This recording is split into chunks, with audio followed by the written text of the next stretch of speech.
नमस्कार, मैं हूं दीपाली राणा। आप देख रहे हैं सीएनबीसी आवाज स्पेशल कमोडिटी आउटलुक फॉर 2025 और समझने की जानने की कोशिश करेंगे कि साल 2024 की सोने चांदी की खास तौर से एक दमदार परफॉर्मेंस के बाद साल 2025 कैसा रह सकता है। क्या बेस मेटल्स में पैसा बनेगा?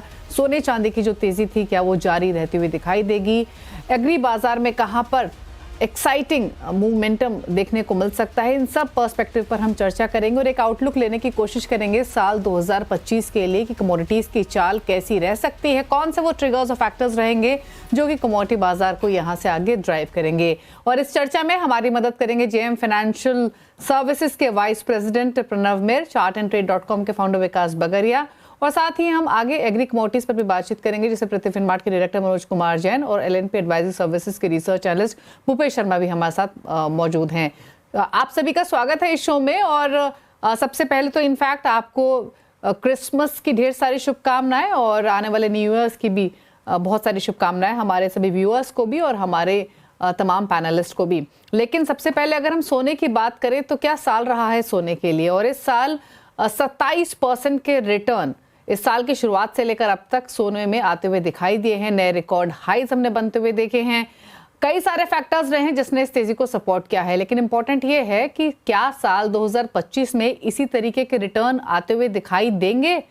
क्या ये साल फिर से एक अच्छे रिटर्न वाला साल हो सकता है, गोल्डन ईयर हो सकता है? इस पर हम करते हैं चर्चा और सबसे पहले सोने की साथ ही शुरुआत कर लेते हैं। प्रणव, आपसे शुरुआत करेंगे। पहले तो ये बताइए, अगर हम एक आउटलुक लेना चाहें तो कौन कौन से फैक्टर्स रहेंगे जो गोल्ड की चाल को ड्राइव करेंगे? एक फैक्टर जो कि तेजी को सपोर्ट करेगा और एक फैक्टर जो कि रिस्क पोज कर सकता है। सबसे बड़ा फैक्टर जो हमें वॉच करना, जो रिस्क पोज कर सकता है, वो होगा डॉलर इंडेक्स। अगर डॉलर की चाल पॉजिटिव रहती है, डॉलर अगर कंटिन्यूस पॉजिटिव मोमेंटम बना रहेगा डॉलर इंडेक्स में, तो गोल्ड में थोड़ा सेलिंग प्रेशर बना रहेगा। और जो सबसे ज्यादा पॉजिटिव फैक्टर जो रहेगा वो गोल्ड के लिए वो रहेगा अगर सेंट्रल बैंक्स अपनी बाइंग कंटिन्यू रखते हैं, जैसे कि इस साल में भी हमने काफी सेंट्रल बैंक्स ने बाइंग करी है, स्पेशली चाइना के सेंट्रल बैंक ने जो अपने रिजर्व्स ऐड किए हैं। अगर ये बाइंग बरकरार रहती है आने वाले साल में भी, तो हम ये एडिशनल पॉजिटिव मोमेंटम रहेगा जो कि गोल्ड प्राइसेस को ऊपर की तरफ 80,000 की तरफ खींचता हुआ लेकर जाएगा। ओके, अच्छा मनोज जी, अगर हम पूरे साल के अब तक की परफॉर्मेंस देख रहे हैं तो भले ही 27% दिखाई दे रही है, लेकिन अगर हम सिर्फ अक्टूबर तक की परफॉर्मेंस देखेंगे तो 35% के रिटर्न सोने की तरफ से हमने आते हुए देखे, जो कि पिछले 4 डेकेड्स में बेस्ट परफॉर्मेंस थी गोल्ड की। अब इंपॉर्टेंट ये है कि यहां से आगे के लिए किस तरीके के रिटर्न्स एक्सपेक्ट करने चाहिए। 2025 के लिए जैसे प्रणव भी जिक्र कर रहे थे, बहुत सारे फैक्टर्स है। यूएस फेड की रेट कट साइकिल कैसी रह सकती है, डॉलर इंडेक्स की मूवमेंट बहुत इंपॉर्टेंट रहेगी, सेंट्रल बैंकर्स की बाइंग बहुत इंपॉर्टेंट रहेगी। लेकिन सबसे पहली चीज, क्या इसी तरीके के रिटर्न बनेंगे या फिर मॉडरेट रिटर्न्स रहेंगे 2025 में गोल्ड की तरफ से? नमस्कार दीपाली जी, मेरा मानना है कि वर्ष 2025 में जो रिटर्न्स हैं वो थोड़े मॉडरेट रह सकते हैं, लेकिन बहुत ज़्यादा कम भी नहीं रहेंगे। हमारा मानना है कि 12 से 14% तक के रिटर्न्स जो है 2025 में भी सोने में देखने को मिल सकते हैं। $3,000 तक इंटरनेशनल मार्केट में और 88 से 90,000 तक भारतीय बाजारों में जाने की संभावनाएं अभी भी नजर आती है। जहां तक डॉलर इंडेक्स का सवाल है, हो सकता है कि शुरुआती 2-3 महीनों में डॉलर इंडेक्स जो है थोड़ा सोने को प्रेशर में रख सकता है, लेकिन हमारा मानना है कि यहाँ पे जो नई गवर्नमेंट आएगी यूएस में, वो ज्यादा समय तक डॉलर को मजबूत नहीं रखना चाहेगी, क्योंकि कहीं ना कहीं वो उनकी ग्रोथ को अफेक्ट करती हुई नजर आएगी। तो ग्रेजुअली यहाँ पे हमारा मानना है कि सेकेंड क्वार्टर जो रहेगा कैलेंडर ईयर का 2025 का, उसके बाद डॉलर में फिर से एक बार थोड़ी नरमी जो है वो देखने को मिल सकती है। तो वो सोने की कीमतों को सपोर्ट करेगी। दूसरा, सेंट्रल बैंक्स की बाइंग, जियोपॉलिटिकल टेंशंस और ये जितने भी तमाम जो फंडामेंटल फैक्टर्स है वो बिल्कुल बरकरार रहेंगे। एडिशनली यहाँ पे रुपये में जो कमजोरी देखने को मिल रही है उसका सपोर्ट भी भारतीय बाजारों में रहेगा। तो हमारा मानना है कि गत वर्ष की तुलना में रिटर्न्स थोड़े कम रह सकते हैं, लेकिन वर्ष 2025 भी सोने के लिए एक बेहतर साल जो है वो साबित होता हुआ नजर आएगा। माफ कीजिए भूपेश, अगर रेंज के हिसाब से देखें तो अगले साल क्या रेंज रह सकती है गोल्ड की? जी, अगर रेंज की बात करें तो गोल्ड में मुझे लगता है कि 71,500 से लेके 80,000 की रेंज आने वाले 2025 में देखी जा सकती है, जिसमें कि फर्स्ट क्वार्टर की बात करें तो मुझे लगता है कि सोने के भाव में फर्स्ट क्वार्टर में एक अच्छा दबाव देखने को मिल सकता है, क्योंकि डॉलर इंडेक्स जिस हिसाब से तेजी में मोमेंटम में बना हुआ है, ये तेजी जारी रह सकती है और डॉलर इंडेक्स लगभग 111 और 113 तक के भाव संभव दिखा सकता है। वहीं अगर इसके इनवर्स कोरिलेशन में गोल्ड के भाव देखें तो नीचे में 73,500 और 71,500 तक के लेवल आसानी से देखने को मिल सकते हैं। ओके विकास, चार्ट्स के हिसाब से देखें तो नियर टर्म में कैसे देख रहे हैं आप गोल्ड की चाल, और अगर स्ट्रैटेजी के पर्सपेक्टिव से देखें तो क्या सजेशन नियर टर्म के हिसाब से? देखिए, गोल्ड के जो टेक्निकल चार्ट्स में जो फॉर्मेशंस बन रहे हैं, कहीं ना कहीं फंडामेंटल्स के साथ कॉमेंसरेट कर रहे हैं। जहाँ की डॉलर इंडेक्स नई ऊंचाइयों को छू रहा है और गोल्ड में देखा जा रहा है कि हायर लेवल पे रेजिस्टेंस फेस करता हुआ नजर आ रहा है वीकली और मंथली चार्ट। एंड ऐसा लग रहा है कि मंथली चार्ट और वीकली चार्ट पे, चाहे वो कॉमेक्स गोल्ड हो चाहे एमसीएक्स गोल्ड हो, कहीं ना कहीं डिस्ट्रीब्यूशन पैटर्न्स देखने मिल रहे हैं। तो मेरे को लगता है कि फर्स्ट क्वार्टर में दबाव रहेगा। फर्स्ट क्वार्टर में दबाव रहने पे गोल्ड में कहीं जो नीचे का जो लेवल मेरे को दिख रहा है कि 71,500 से लेकर 70,000 तक के जो लेवल्स है, वो गोल्ड पे कहीं ना कहीं नीचे के लेवल पे नजर आ रहे हैं। फर्स्ट क्वार्टर के बाद जब डॉलर इंडेक्स थोड़ा सा कूल ऑफ होगा या वहां से जब वो नीचे आएगा, तो हो सकता है कि ये ऊपर जाता हुआ नजर आए। तो वीकली चार्ट्स और मंथली चार्ट के हिसाब से 70,000 से 71,000 का जो जोन है, अगर किसी को एंटर करना है तो वो बहुत अच्छा जोन होगा वहां पे गोल्ड पे पोजीशन बनाने के लिए। बट अभी व्यू मंदी का रहना। ओके ओके अच्छा, मैं एक वन वर्ड में आंसर चाहती हूँ हमारे चारों ही गेस्ट से कि 2025 के लिए भले ही 25-30% रिटर्न ना बने, लेकिन व्यू तेजी का ही है। आपका टारगेट विकास आप ही बताइए 2025 के लिए गोल्ड पर। मैडम 2025 के लिए जो मेरा गोल्ड का टारगेट रहेगा 82,000 के करीब रहेगा। ओके प्रणव, आपका टारगेट क्या रहेगा? 82 टू 83 के बीच में कहीं पर भी गोल्ड ऊपर जाने की संभावना है। ओके भूपेश, आपके टारगेट्स? 84,500। ओके 84,500। सबसे ज्यादा बुलिश सो फार भूपेश ही दिखाई दे रहे हैं। मनोज जी, आपका टारगेट क्या रहेगा? हाँ, मेरा मानना है कि यहाँ पे 88,000 तक के स्तर जो है वर्ष 2025 में देखेंगे सोने में। चलिए, तो इंटरेस्टिंग है। सबसे ज्यादा बुलिश मनोज जी हैं, जिनके 88,000 तक के लक्ष्य हैं सोने पर 2025 के। अच्छा, अब चांदी की बात कर लेते हैं प्रणव। तमाम जो एनालिस्ट कम्युनिटी है, सबका एक ही व्यू है और कॉमन व्यू है कि अगले साल तेजी रहेगी सोने में भी और शायद चांदी में भी। जितने रिटर्न्स बने हैं इस साल उतने ना बने, लेकिन एक आउट परफॉर्मेंस चांदी दिखा सकता है due to various factors. Industrial demand काफी रोबस्ट रहने की एक्सपेक्टेशंस हैं। आपका व्यू क्या है सिल्वर को लेकर?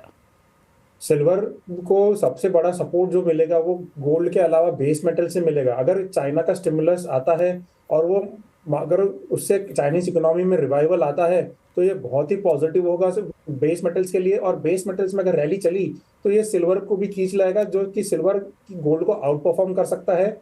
और ऊपर में की तरफ अगर हम देखें तो सिल्वर हम एक्सपेक्ट करते हैं 1,08,000 1,12,000 की रेंज में जाने की चांसेस है 2025 में। बट क्योंकि मार्केट वोलेटाइल रहता है, सिल्वर में वोलेटिलिटी काफी रहती है, तो प्राइस स्विंग्स दोनों बाजू रहेंगे और थोड़ा कॉशियसली ट्रेड करना चाहिए। अगर हम पोजिशनल बेसिस पे है, स्टैगर्ड मैनर में ऐड करना चाहिए सिल्वर को। टारगेट्स क्या रहेंगे फिर आपके सिल्वर पर? ऊपर में हम एक्सपेक्ट कर रहे हैं 1,08,000 1,12,000 की तरफ जाने के चांसेस हैं सिल्वर के। ओके ओके मनोज जी, आप भी इस व्यू से सहमति रखेंगे कि बेस मेटल का रोल ज्यादा प्ले करेगा सिल्वर की चाल के लिए? इंडस्ट्रियल डिमांड अच्छी रह सकती है और एक outperformance silver as comparison to gold दिखा सकता है। बिल्कुल, यहाँ पे चांदी में थोड़ा आउट परफॉर्मेंस देखने को मिलेगा सोने के कंपैरिजन में वर्ष 2025 में। निश्चित रूप से यहाँ पे चाइना की तरफ से जो स्टिमुलस की चर्चाएं लगातार होती आ रही है तो वो रहेगी। फेड ने हालांकि यहाँ पे ब्याज दरों के अनुमान में कटौती की है, बावजूद उसके जो दुनिया के दूसरे सेंट्रल बैंक से वहां से हमने अच्छे रेट कट्स जो होते हुए देखे हैं। तो कहीं ना कहीं ग्रेजुअली वो भी जो है ग्लोबल इकोनॉमी को जो है सपोर्ट करती हुई नजर आएगी। हमने देखा है कि वर्ष 2024 में जो मैन्युफैक्चरिंग एक्टिविटीज है ओवरऑल दुनिया के सारे देशों में वहां पे जो है दबाव देखने को मिला था। तो ग्रेजुअली हमारा मानना है कि 2025 में वहां पे जो है रिवाइवल देखने को मिलेगा, तो वो आउट परफॉर्मेंस दिखाता नजर आएगा चांदी के लिए। तो ऊपर में हमारा मानना है कि 40 तक चांदी जा सकती है इंटरनेशनल मार्केट में और 1,15,000 से 1,20,000 तक भारतीय बाजारों में कीमतें देखने को मिलती है। ओके 1,15,000 से 1,20,000 तक भाव चांदी का मनोज जी देखते हैं, प्रणव मानते हैं 1,08,000 से 1,12,000 तक भाव देखने को मिल सकता है डोमेस्टिक मार्केट्स में। अब भूपेश, आप क्या रेंज देखते हैं फॉर 2025? जैसे मनोज जी ने भी मेंशन किया, डुअल रोल प्ले जो होगा सिल्वर के लिए वो प्रेशियस मेटल्स के साथ साथ इंडस्ट्रियल मेटल का भी रहेगा, और जिस तरह से growing application in EVs, solar energy, renewable technologies, ये सब ऐसे फैक्टर्स हैं जो कि बूस्ट करेंगे ईवी सिल्वर डिमांड को इन 2025। आप क्या रेंज देखते हैं और क्या टारगेट्स हैं? जी बिल्कुल, मैं मनोज जी भाई साहब की बात से सहमत हूँ और यहाँ पर मेरे रेंज रहेगी सिल्वर में 80,500 से लेके या 80,000 से लेके 1,04,000 तक। और बाजार आने वाले समय में हो सकता है 80,000 81,000 में कहीं भी मिलता है तो खरीदारी करनी चाहिए। एक बार के लिए इनिशियल टारगेट 1,04,000 के रखने चाहिए।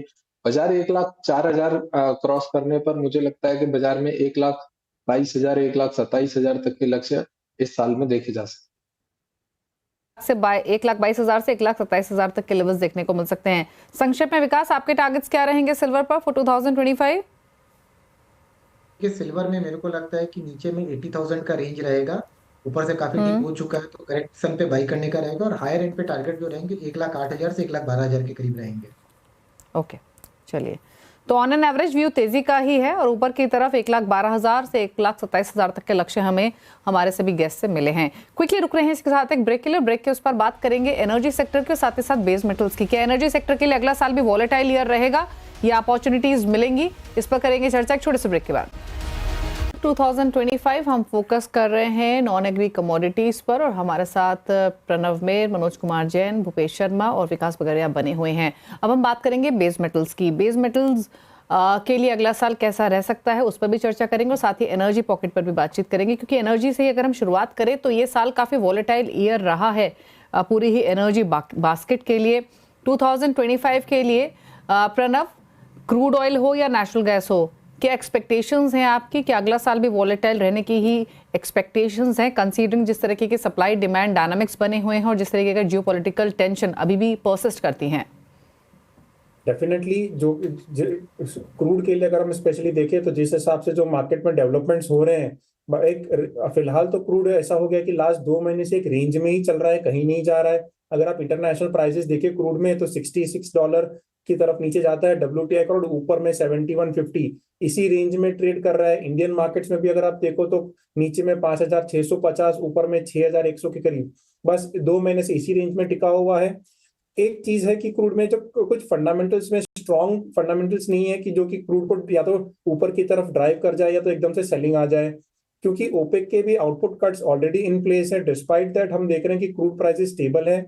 इकोनॉमिक रिकवरी में अगर देखें, इकोनॉमिक एक्टिविटी भी देखें ग्लोबली, तो मैन्युफैक्चरिंग एक्टिविटी में काफी स्लो डाउन है, अभी भी कहीं काफी जगह पे कॉन्ट्रैक्शन है, कहीं पे स्लो डाउन है।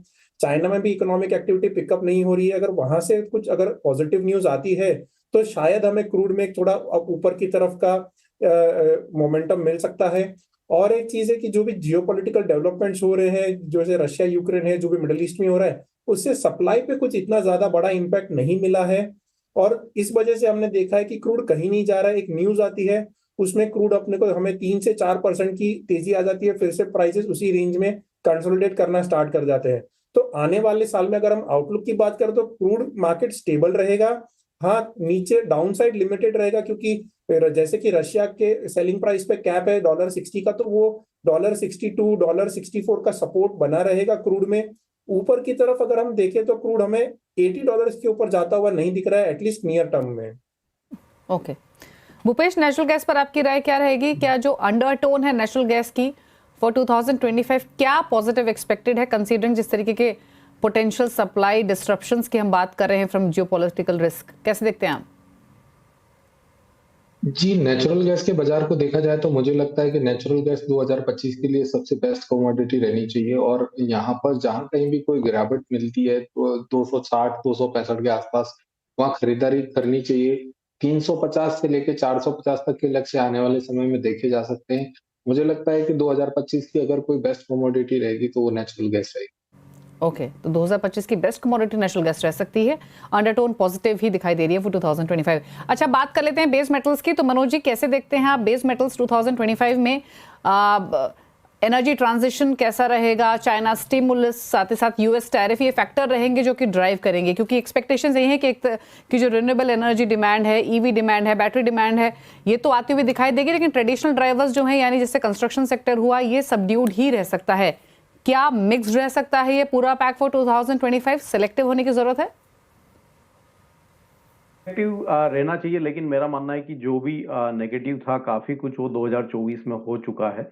तो 2025 में यहाँ से ग्रेजुअली रिकवरी ही देखने को मिलेगी ओवरऑल बेस मेटल पैक में। और जो दो मेटल जो लीड कर सकते हैं वहाँ पे जिंक और कॉपर रहेंगे, और साथ में फिर एल्यूमिनियम भी वहाँ पे कुछ सपोर्ट जो है देखने को मिल सकता है। तो हमारा मानना है कि 2025 कंपैरेटिवली बेहतर रह सकता है एल्यूमिनियम बेस मेटल पैक के लिए, क्योंकि चाइना रिकवरी यहाँ पे रहेगी, कहीं ना कहीं जो स्टिमुलस सपोर्ट्स है वो भी रहेंगे। टैरिफ को लेकर के चर्चाएं काफी ज्यादा है, लेकिन अगर वहाँ पे बहुत ज्यादा टैरिफ आएंगे तो वो कहीं ना कहीं यूएस में फिर इन्फ्लेशन को बढ़ाता हुआ नजर आएगा। तो वहां भी जो है जो यूएस का नया गवर्नमेंट आएगा वो ध्यान रखते हुए चलेंगे। तो मेरा मानना है कि बहुत ज्यादा प्रेशर बेस मेटल पैक में नहीं रहेगा। कॉपर फिर एक बार 9,600 9,700 डॉलर इंटरनेशनल मार्केट में, और भारतीय बाजारों में यहाँ पे 880 तक के जो स्तर है वो देखने को मिलेंगे 2025 में। और जिंक में यहाँ पे 320 तक के स्तर देखने को मिल सकते हैं, वही एल्यूमिनियम में 280 तक के स्तर देखने को मिलते हैं। ओके विकास, संक्षेप में कोई बेस मेटल जो आपके रडार पर रहेगा फॉर 2025? देखिए 2025 के लिए दो बेस मेटल मेरे रडार पे हैं, एक है कॉपर और एक है जिंक।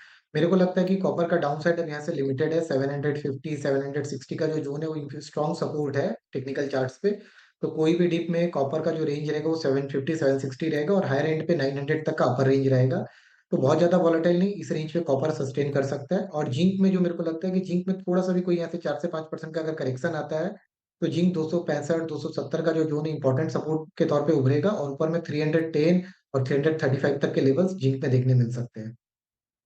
ओके चलिए, तो बेस मेटल्स का मूड पॉजिटिव ही एक्सपेक्टेड है। जिंक, एल्यूमिनियम, कॉपर ये हॉट बेस मेटल्स रह सकते हैं। नेचुरल गैस आउट परफॉर्म कर सकता है। तेजी सोने चांदी में भी बरकरार रहेगी एक्सपेक्टेशंस हैं, लेकिन चांदी आउट परफॉर्मेंस दिखा सकता है। तो ये रहा क्रक्स आज के इस डिस्कशन का। शुक्रिया आप चारों मेहमानों का शो में आने के लिए और एक आउटलुक शेयर करने के लिए कि कैसी चाल रह सकती है तमाम कमोडिटीज़ की 2025।